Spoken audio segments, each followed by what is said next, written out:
La canne, un véritable objet de mode qui a traversé les siècles jusqu'aux nôtres qui croyaient l'avoir fait disparaître. Erreur, jugez-en.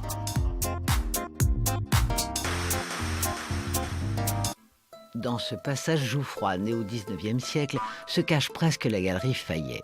Ici sont réunis les plus beaux spécimens d'un objet mythique, la canne. Si l'histoire de la canne est étonnante, celle de l'hôtesse Ako Sato l'est tout autant. Journaliste japonaise, elle accompagne un jour en France une amie qui voulait ouvrir une boutique de canne au Japon. Lors de ce voyage, on en a profité aussi pour aller voir la fabrique Fayet en Auvergne. Et là, j'ai découvert des cannes qui avaient complètement gardé l'esprit du fin 19e siècle, début 20e siècle. C'est une famille qui, depuis plus de 100 ans, continue à fabriquer, avec tous les savoir-faire qu'ils ont accumulés, des cannes fabuleuses qui ont vraiment gardé l'esprit de cette époque. La grande période de la canne, c'est le 19e siècle et la première moitié du 20e siècle. C'est la canne de l'élégance. Les cannes que je vends aussi sont représentatives de cette époque. Il y a alors des cannes argentées, des cannes avec des pommeaux en ivoire, des cannes d'automne avec de petits glands gravés, jusqu'à la canne cristal de roche sur bois amourette d'un Maharaja indien. Mais la plus intrigante, la plus passionnante, c'est la canne à système. Il faut vous imaginer qu'au 19e siècle, c'est un bouillonnement d'ingéniosité, d'inventivité, de créativité. Et comme devait porter la canne pour l'élégance, on a commencé à mettre des choses dans les cannes. On les appelle aussi les cannes à secret. Et donc, 19e siècle, avec l'impressionnisme, on commence à faire des pique-niques. Alors, on a créé la canne à pique-nique. On a la bouteille, les couverts, les fourchettes, les couteaux. Et c'était une canne qu'on prenait pour aller manger sur l'herbe, comme dans les peintures de Renoir. La canne du peintre. Alors, on reste encore dans l'art. Dans le fût, vous avez les pinceaux, les crayons, les fusains qui sont au fond. Enfin, tout l'ustensile de base. Et là, vous ouvrez, vous avez les peintures ici, la palette ici et le flacon d'eau. On est dans le domaine des aquarellistes. J'ai la canne de l'élégante. Moi, je l'ai surnommée l'élégante, la dame verte. Alors, le pommeau est en bois, mais on voit qu'il a été taillé comme une pierre précieuse. Quand on ouvre, vous avez le parfum teinté en vert et on peut sentir l'odeur, le parfum de l'époque.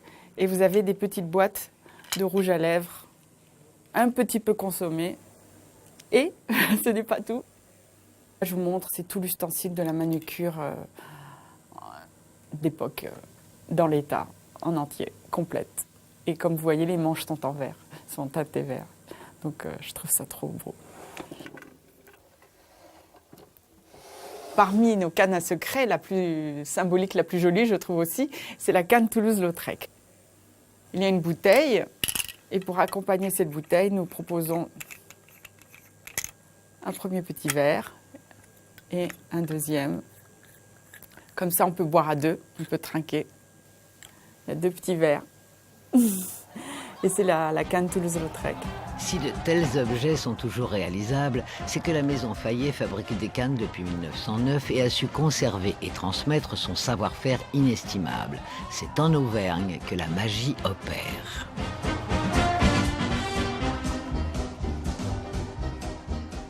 Fabriquer une canne, c'est des dizaines et dizaines de métiers.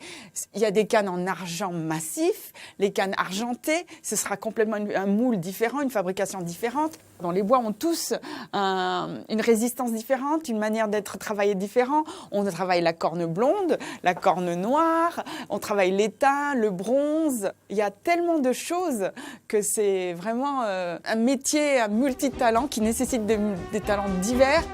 Canne, tire-bouchon, mais aussi canne, pipe, mais aussi d'autres créations dues au retour en grâce de la canne chez les plus jeunes. Et voilà qui a commencé à New York.